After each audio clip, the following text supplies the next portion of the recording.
Fine സബറ അലാ ദാലിക, നാലെണ്ണത്തിലും സഹനം ശീലിച്ചാൽ, ക്ഷമ പാലിച്ചാൽ, ജഅലഹുല്ലാഹു ഇമാമൻ യുഖ്തദാ ബിഹി, പിന്തുടരപ്പെടാൻ പറ്റുന്ന വലിയൊരു നേതൃത്വമാക്കി അല്ലാഹു ആ പണ്ഡിതനെ നിശ്ചയിക്കും. ആളുകൾക്ക് അനുധാവനം ചെയ്യപ്പെടാൻ പറ്റുന്ന വലിയൊരു മാതൃകാ പുരുഷനാക്കും. ഈ പരീക്ഷണങ്ങളൊക്കെ തരണം ചെയ്ത് എത്രയെത്ര മഹാന്മാര് ഉന്നതങ്ങളിൽ നിന്ന് ഉന്നതങ്ങളിലേക്ക് ഉയർന്നിട്ടുണ്ട് സഹോദരങ്ങളെ.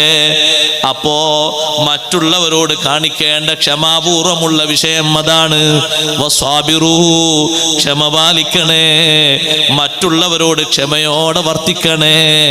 വറാബിതൂ, നല്ല സന്നദ്ധത സ്വീകരിക്കണം. ഈ ക്ഷമ സ്വന്തത്തിൽ കൊണ്ട് നടക്കാനും മറ്റുള്ളവരോട് ക്ഷമ പാലിക്കാനും സ്വന്തം ശരീരത്തെ ഒന്ന് പിടിച്ചിരുത്താനുള്ള കഴിവില്ലേ, ആ കഴിവ് വേണം. അതാണ് റാബിത്തു. അതൊരു തീവ്ര പരിശ്രമമാണ്, തീവ്ര പരിശ്രമമാണ് സഹോദരങ്ങളെ. അള്ളാഹുവിന്റെ മാർഗത്തില് നമ്മുടെ ശരീരത്തിന് നമ്മൾ നൽകുന്നൊരു പ്രതിരോധം.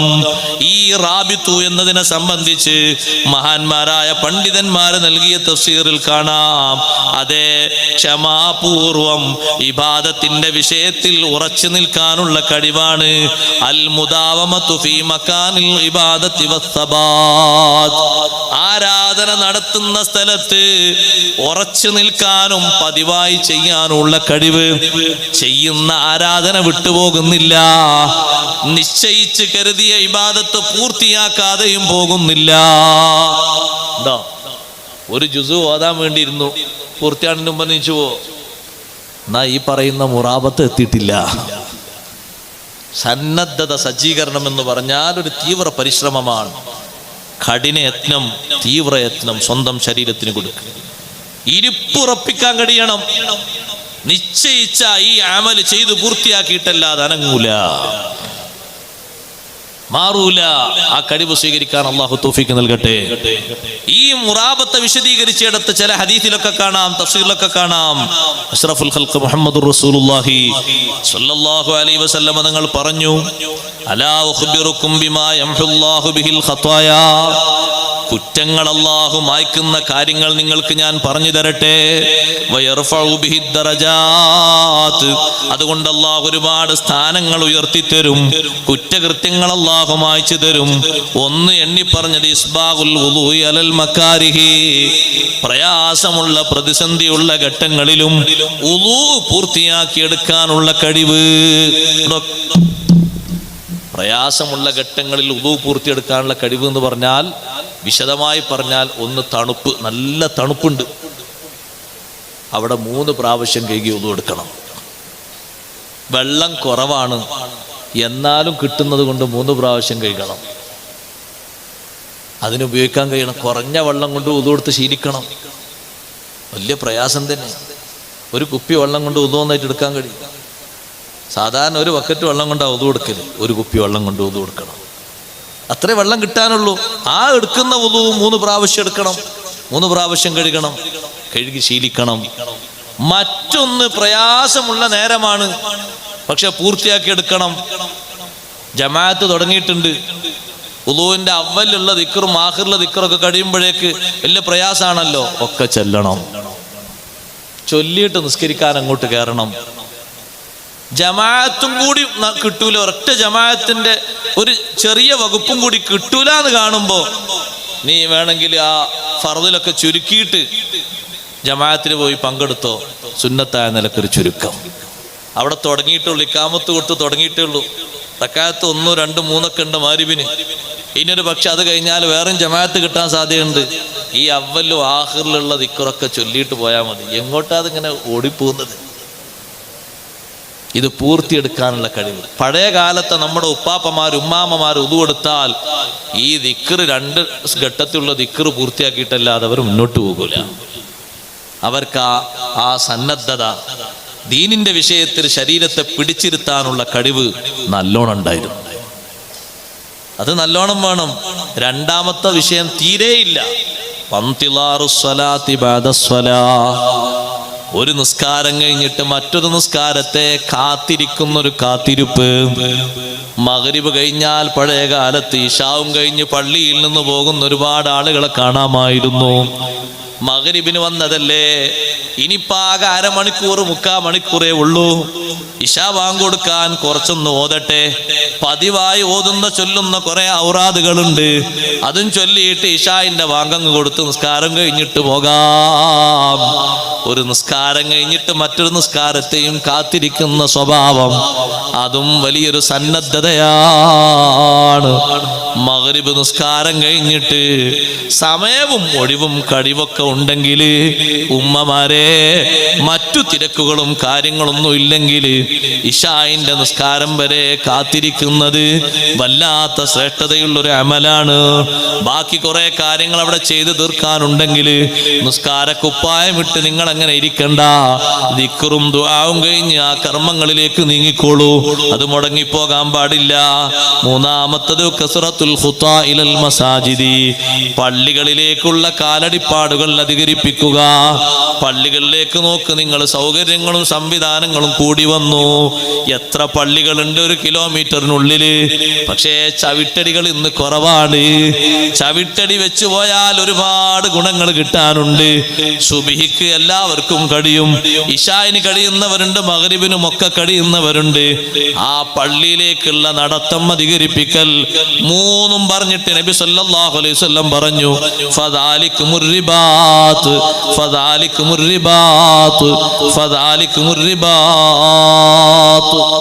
ഈ 3 കാര്യങ്ങളുമാണ് റിബാത്ത്. റിബാത്ത് സന്നദ്ധത, അതുപോലെ തന്നെ സജീവത എന്നതുകൊണ്ടൊക്കെ ഉദ്ദേശിക്കുന്നത്. ആള് സജീവത ഉള്ള ആളാണെങ്കിൽ അയാളിൽ കുറച്ച് കാണാൻ പറ്റിയ അടയാളങ്ങളാണ് ഇതൊക്കെ. ഇതിലിപ്പോൾ നിസ്കാരവുമായി ബന്ധപ്പെട്ട് തന്നെയാണ് പ്രധാനമായും പറഞ്ഞത്. ആ നിസ്കാരവുമായി ബന്ധപ്പെട്ടും പള്ളിയുമായി ബന്ധപ്പെട്ടും ഒരു ഈമാനുള്ള മനുഷ്യന്റെ ബന്ധം ചെറിയൊരു ബന്ധമല്ല. വറാബിതു, അള്ളാഹുവിൻ്റെ മാർഗത്തിൽ സഹോദരങ്ങളെ ശരീരത്തെ പിടിച്ചു വെക്കാനുള്ള കഴിവ്, അള്ളാഹുവിൻ്റെ മാർഗത്തിൽ ഇരുപ്പുറപ്പിക്കാനുള്ള കഴിവ്, ആ കഴിവ് നേടിയെടുക്കണം. അള്ളാഹു നമ്മെ സഹായിക്കുമാറാകട്ടെ. അള്ളാഹുവിൻ്റെ മാർഗത്തിൽ കാത്തിരിപ്പിനുള്ള കഴിവ്. നിങ്ങൾ നോക്ക്, അള്ളാഹുവിൻ്റെ മാർഗത്തിൽ കാത്തിരിപ്പ് എന്ന് പറഞ്ഞാൽ ഇതുകൊണ്ട് മാത്രം ഉദ്ദേശിച്ചിരുന്നില്ല. ഒരു വാച്ച്മാനെ സംബന്ധിച്ചിടത്തോളം അയാൾ അള്ളാഹുവിൻ്റെ മാർഗത്തിലാണ് ഈ കാവൽ നിൽക്കുന്നത്. രാവും പകലും ഒരു സ്ഥാപനത്തിന് വേണ്ടി കാവൽ നിൽക്കുന്ന വാച്ച്മാനെ കണ്ടിട്ടില്ലേ? അള്ളാഹുവിൻ്റെ മാർഗത്തിൽ ദീനിന് വേണ്ടിയുള്ള ഒരു കാത്തിരിപ്പാണ്. ഇൽമ് കിട്ടാൻ വേണ്ടി മുത്തഅല്ലിമീങ്ങൾ കാത്തിരിക്കുന്ന കാത്തിരിപ്പ്, അതെ, ഉസ്താദ് വരുന്ന സമയം വരെ കാത്തിരിപ്പ്, ജമാഅത്ത് നിസ്കാരത്തിന് വേണ്ടിയുള്ള കാത്തിരിപ്പ്, ബാങ്ക് കൊടുക്കുന്നതിൻ്റെ മുമ്പ് തന്നെ വുളു എടുത്തിട്ട് നിസ്കരിക്കാൻ വേണ്ടിയുള്ള കാത്തിരിപ്പ്, എന്തെല്ലാം കാത്തിരിപ്പുകൾ അള്ളാഹുവിൻ്റെ മാർഗത്തിലുണ്ട്. അതെല്ലാം വറാബിതു, നിങ്ങൾ നിങ്ങളുടെ ശരീരത്തെ അള്ളാഹുവിൻ്റെ മാർഗത്തിൽ കുത്തിരിപ്പ് നടത്തണം. മൻ റാബത യൗമൻ വലൈലതൻ ഫീ സബീലില്ലാഹ്, ഒരു രാവും പകലും അള്ളാഹുവിൻ്റെ മാർഗത്തിൽ ഒന്ന് കാത്തിരിപ്പിന് നമ്മുടെ ശരീരത്തെ വിനിയോഗിച്ചാൽ കാന കഅദ്ലി സിയാമി ശഹരിൻ വഖിയാമിഹി, ഒരു മാസത്തെ നോമ്പിനോട്, ഒരു മാസത്തെ നിസ്കാരത്തിനോട് അത് സമാനമാകും, തുല്യമാകും. ചെറിയ മഹത്വമുള്ള കാര്യമല്ല, വലിയ മഹത്വമുള്ള കാര്യമാണ്. ശരീരത്തിന് നൽകുന്ന സന്നദ്ധത, ആ സന്നദ്ധത കൊണ്ട് വിജയിക്കാൻ അള്ളാഹു നമ്മെ സഹായിക്കുമാറാകട്ടെ. നല്ല സ്വബർ പാലിച്ച് ജീവിക്കണം, ക്ഷമാപൂർവം ജീവിക്കണം. ശരീരത്തെ ഒരു കാര്യത്തിന് വേണ്ടി പിടിച്ചിരുത്താനുള്ള കഴിവ് അത് നേടിയെടുക്കുന്നവർ മറ്റു മാർഗങ്ങളിലേക്കൊന്നും ശ്രദ്ധ പോകാതെ ചെയ്യുന്ന അമല് പൂർത്തിയാക്കാൻ വേണ്ടി സജീവമായി സഹകരിക്കണം. കൂട്ടത്തിലൊന്ന് പറയട്ടെ, ദീനിന്റെ ഖിദ്മത്ത് നടത്തുന്ന ഖാദിമീങ്ങളെ, ഒരു മീറ്റിങ്ങിന് വേണ്ടി വന്ന് 1 മണിക്കൂർ 2 മണിക്കൂർ നേരം ഒന്ന് കുത്തിരിപ്പ് നടത്തിയാൽ അത് വെറുതെ ആകുന്നില്ല. ആരെങ്കിലും ഒരാൾ ഒരാൾ വരാൻ വേണ്ടി നമ്മൾ കാത്തിരിക്കുകയാണ്. അയാൾ വന്നിട്ടേ യോഗം തുടങ്ങൂ. അയാൾ എത്താൻ കുറച്ചു നേരം വൈകി. മുറുമുറുപ്പ് വേണ്ട, ഒന്നും വേണ്ട. വരാൻ കാത്തിരിക്കുന്ന ആളെ പറ്റി തിന്നു തീർക്കണ്ട. അള്ളാഹുവിന്റെ മാർഗത്തിലല്ലേ വന്നിരിക്കുന്നത്. ക്ഷമാപൂർവം ശരീരത്തെ തടഞ്ഞിരുത്തിക്കോളൂ. അയാൾ എന്തെങ്കിലും തിരക്കിൽപ്പെട്ട് വരാൻ അല്പം വൈകിയതാണ്. അയാൾ വന്നപ്പോ പറഞ്ഞു ചെറിയൊരു ഹോസ്പിറ്റലിൽ പോകേണ്ടി വന്നു, പെട്ടെന്ന് വന്ന കേസാണ്, അതുകൊണ്ട് അരമണിക്കൂർ വൈകിയിട്ടുണ്ട്. നമ്മൾ പറഞ്ഞത് വെറുതെ ആകരുത്, ഇരുത്തം വെറുതെ ആകരുത്. ഒരമണിക്കൂർ, ഒരു മണിക്കൂർ ഒരു മീറ്റിങ്ങിന് വേണ്ടി ഇരുന്ന് കൊടുക്കുന്നത് ഇന്നത്തെ കാലത്തൊരു മോശപ്പെട്ട പണിയായി തോന്നരുത്. അതും അള്ളാഹുവിന്റെ മാർഗത്തിൽ ഒരു കുത്തിരിപ്പാണ്. നബി സല്ലല്ലാഹു അലൈഹി വസല്ലം തങ്ങള് അവിടുത്തെ പന്തലിന് വേണ്ടി, അവിടുത്തെ യുദ്ധങ്ങൾക്ക് വേണ്ടി, സമരങ്ങൾക്ക് വേണ്ടി കാത്തിരിക്കാനും കാവൽ നിൽക്കാനും മുന്നോട്ട് നിൽക്കുന്ന സ്വഹാബിമാരില്ലേ, അവർക്കൊരുപാട് സന്തോഷങ്ങൾ നൽകാറുണ്ട്. ഈ ദുനിയാവിൽ ഈ 3 ഘട്ടങ്ങളിലൂടെയും ജീവിച്ച് വത്തഖുല്ലാഹ ലഅല്ലകും തുഫ്ലിഹൂൻ, നിങ്ങൾ അല്ലാഹുവിനെ സൂക്ഷിച്ച് തഖ്വയിലായി ജീവിക്കണം, എന്നാൽ വിജയത്തിലേക്ക് എത്താം. മറ്റൊരു ഭാഷയിൽ ഈ ആയത്തിനെ വ്യാഖ്യാനിച്ച മഹാന്മാര് ഇസ്ബിറു, നിങ്ങൾ ക്ഷമ പാലിക്കുക എന്ന ഒന്നാമത്തെ വചനത്തിന് ശരീഅത്തനുസരിച്ച് ജീവിക്കുക എന്നും, വസ്വാബിറു, മറ്റുള്ളവരോട് ക്ഷമാപൂർവം സഹകരിച്ച് അവരെ കൂടി നന്നാക്കുന്ന മേഖല സ്വീകരിക്കുക, അതിന് ത്വരീഖത്ത് എന്നും 2 മാർഗങ്ങളും സ്വീകരിച്ചാൽ വറാബിതു, അള്ളാഹുവിന്റെ മാർഗത്തിൽ മനസ്സിനെയും ശരീരത്തെയും തടഞ്ഞു നിർത്താനുള്ള കഴിവ് നേടുന്നത് ഹഖീഖത്തായും പരിചയപ്പെടുത്തിയിട്ടുണ്ട്. വിശുദ്ധ ഖുർആനിന്റെ വചനങ്ങൾക്ക് അങ്ങനെയും തഫ്സീർ നൽകിയത് കാണാം. അള്ളാഹു നമുക്ക് നല്ല ക്ഷമ നൽകുമാറാകട്ടെ. നല്ല സുബർ വേണം, സുബർ നിൽക്കലും വിട്ടുപോകരുത്. സുബറാണ് ഈമാനിന്റെ ഏറ്റവും പ്രധാനപ്പെട്ട സംഗതി. പരീക്ഷണത്തിനനുസരിച്ച്, ക്ഷമിക്കുന്നതിനനുസരിച്ച് അള്ളാഹു ദറജകൾ ഏറ്റിത്തരും. ഒരൊറ്റ കാര്യം കൂടി പറഞ്ഞ് ഞാൻ എൻ്റെ വാക്കുകൾ ഉപസംഹരിക്കുന്നു. അള്ളാഹു നമ്മുടെ മജ്‌ലിസ് സ്വീകരിക്കുമാറാകട്ടെ. നിങ്ങൾ നോക്ക്, ബഹുമാനപ്പെട്ട മുത്തറഫ് ബിൻ അബ്ദുല്ലാഹിൽ ഹർഷി റളിയല്ലാഹു അൻഹു വലിയൊരു മഹാനാണ്. മുത്തറഫ് ബിൻ അബ്ദുല്ലാഹി റളിയല്ലാഹു അൻഹു പറഞ്ഞു, ഞങ്ങൾ റബീ റളിയല്ലാഹു അൻഹു കാണാൻ വേണ്ടി പോകാൻ. റബീ റളിയല്ലാഹു അൻഹു കാണാൻ വേണ്ടി പോകുമ്പോൾ വെള്ളിയാഴ്ചയാണ്, ജുമയിലും പങ്കെടുക്കാം, മഹാനവറുകളെ കൂടെ ജുമയും നിസ്കരിക്കാന്ന് കരുതിയിട്ട് വെള്ളിയാഴ്ച ഞങ്ങൾ പോകുന്ന റൂട്ടിൽ ഒരു വലിയ മക്ബറയുണ്ട്. ആ മക്ബറയിൽ ഒരു ജനാസ ഖബറടക്കുന്നത് കണ്ടു.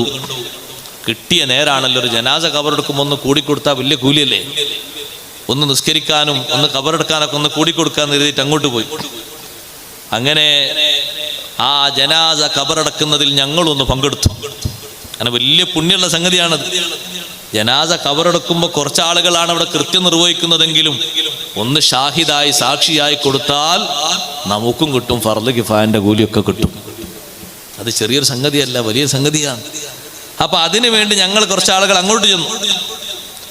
ആ ഖബറടക്കം കഴിഞ്ഞപ്പോ ബഹുമാനപ്പെട്ട മുത്തറഫ് ബിൻ അബ്ദുല്ലാഹി റളിയല്ലാഹു അൻഹു പറയാണ്, ഞാൻ കുറച്ചിങ്ങോട്ട് മാറി നിന്നിട്ട് 2 റക്അത്ത് നിസ്കരിച്ചു.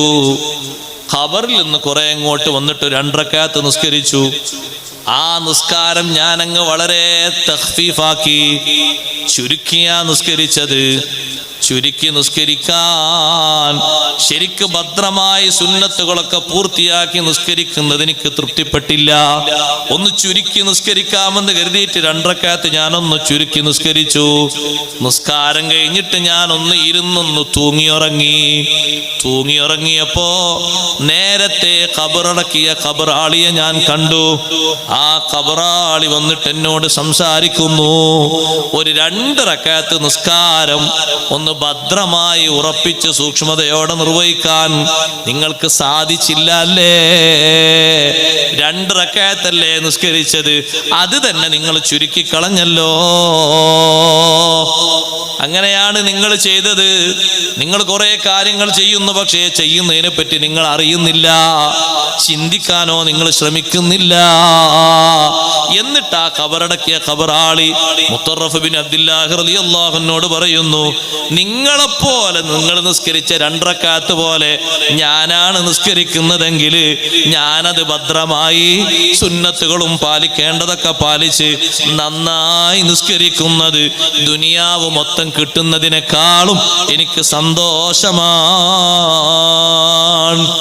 അപ്പൊ ഞാൻ ചോദിച്ചു, ആ ഖബറാളിയോട് ഞാൻ ചോദിച്ചു, ഇവിടെ കിടക്കുന്നത് ആരാണ്? ഖബറാളി പറഞ്ഞു, ഇവിടെ കിടക്കുന്നതൊക്കെ മുസ്ലിങ്ങളാണ്, എല്ലാവർക്കും അള്ളാഹു വിവിധ ഖൈർ നൽകിയിട്ടുണ്ട്. പിന്നെ ചോദിച്ചു, ഇവിടെ കിടക്കുന്നവരില് ഏറ്റവും ശ്രേഷ്ഠതയുള്ള ആള് ആരാണ്? അപ്പോൾ ആ ഖബറടക്കിയ മനുഷ്യൻ ഒരാളെ ഖബറിലേക്ക് എനിക്ക് ഇങ്ങനെ ചൂണ്ടിക്കാണിച്ചു തന്നു. ഞാൻ പെട്ടെന്ന് ഉണർന്നു. ആ ചൂണ്ടിക്കാണിച്ചെന്ന ഖബറിന്റെ അടുത്ത് പോയിട്ട് ഞാൻ എൻ്റെ മനസ്സിൽ ഇങ്ങനെ ദ്വാരുന്നു, പടച്ചോനെ, ആ ഖബറാളിയെ നീ ഒന്ന് പുറത്തെടുത്ത് തന്നിരുന്നെങ്കിൽ ഒന്ന് സംസാരിക്കാമായിരുന്നു.